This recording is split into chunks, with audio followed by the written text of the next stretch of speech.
Joel, I would love to discuss a bit of a more technical aspect. Of course, Dune Awakening, it's a survival game, it's an MMO. Two different game types, which I'm sure on the back and front end have to be treated differently. How does the player experience those different aspects from a server infrastructure point of view? Yeah, so a lot of survival games are either you have solo games like Subnautica, you have these like, local server 8-player sort of Valheim style games. Then you have larger single server like Conan Exiles or Ark. You have large sort of players on a single map.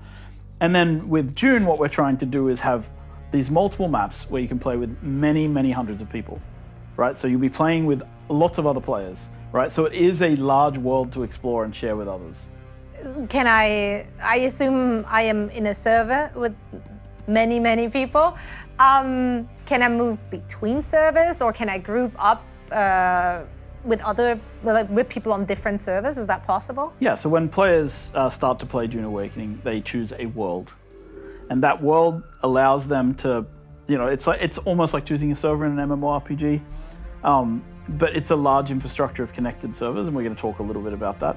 But the idea is that as a player, you join, you start in a map, and from there your experience should be relatively seamless in terms of how you explore and feel the world. The difference between the reason we call it a survival MMO as opposed to just a survival game is that most survival games do one map, one server, but we have multiple connected servers running in a single world. So this is kind of where we come from, and it also allows us to have a lot more players in this structure. So how many people am I playing with on like one server, or rather even, can I play with people from other servers? Can I group up with them? Can I be in a guild with them? Absolutely, you can be in a guild with people across servers. There's no problem there. Within your world, you can join a guild with anybody, right? When you join the game, you start in a server which is a Hager Basin, right? We call it the Hager Basin. The Hager Basin is the starting server. It's a server with a minimum of 40 other players. It's a place where you can build, craft, survive, progress. If you want to play specifically with friends, you want to join the same version of Hager Basin, because Hager Basin can have multiple versions. And then from there, you move outwards. I can select which Hager Basin I'm starting with. So like if we start in the game at the same time, I can make sure that we're spawning in the same. Not only that, our server browser also tells you where your friends are playing. Okay, perfect. So it tells you exactly who's on which server, so which dimensions and which areas, so you'll know. Okay, so we have different areas, different servers, different maps on said servers. How do I traverse between maps? So once you're ready to leave the Hager Basin, you craft yourself an ornithopter, for example, and you fly out into what's called the Overland map.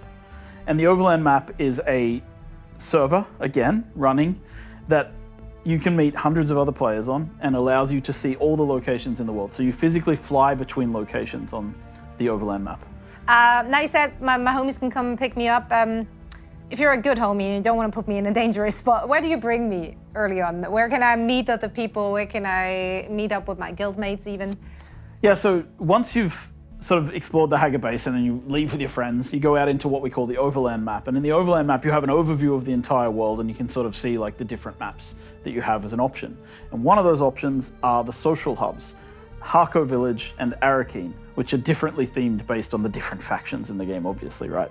So you can go and visit Harco Village. It's a safe space. It's kept fairly okay, peaceful by the Canley Peace. And in there, there's bars to visit, vendors to visit. There's the Chome exchanges there, and of course you and your friends can go dancing if you want in the clubs.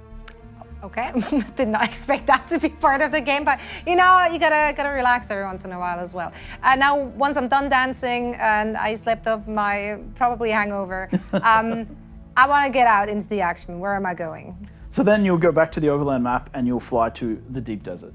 The Deep Desert is this massive area. It's 500 kilometers squared. Or minimum 500 kilometers squared. It's actually a bit larger than that.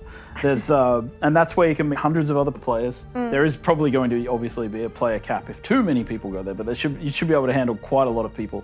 And that's a completely seamless set of servers that are all connected together. It's generally a PvP map with a strip of PvE as people enter, so that they can be safe when they come into the map and don't get ganked.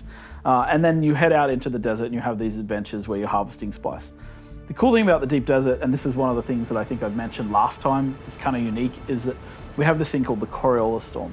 And every week, the Coriolis Storm wipes the deep desert and resets it with a new landscape and new points of interest. So it's an infinitely explorable space and a really cool place to hang with your friends.